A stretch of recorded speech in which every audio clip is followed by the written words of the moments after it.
श्रीमद् भगवत गीता अध्याय 16 को 8 नम्बरमा भगवान श्री कृष्णले अर्जुनलाई भन्नुहुन्छ कि असत्यम प्रतिष्ठन्ते जगदाहुरनीश्वरम्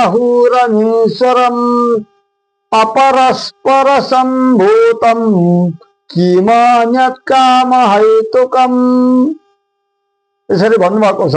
अब के भन्नुभयो त भन्दा, हे अर्जुन, यी आसुरी प्रवृत्तिका मानिसहरू यो जगतको आधार केही छैन, यसको मालिक कोही छैन, त्यो आपसे आप केवल स्त्री पुरुषका संयोगले उत्पन्न भएको हो।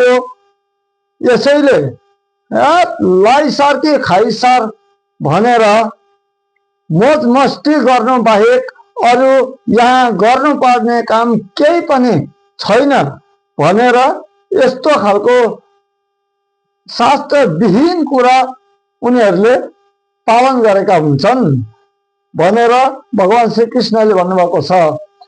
त्यसै त राक्षसी ज्ञान मोज मस्तीदेखि बाहेक अरू केही पनि जानेको हुँदैन। अर्कालाई ठगेर होस्, अर्कालाई दबाएर होस्, अर्कालाई लज्जित बनाएर होस्, अर्काको उपहास गरेर होस्, तर उनीहरूलाई मोज मस्ती चाहिन्छ, बस अरू केही पनि चाहिँदैन। यस्ता हुन्छन् राक्षसी प्रवृत्तिका मानिसहरू। हरे कृष्ण।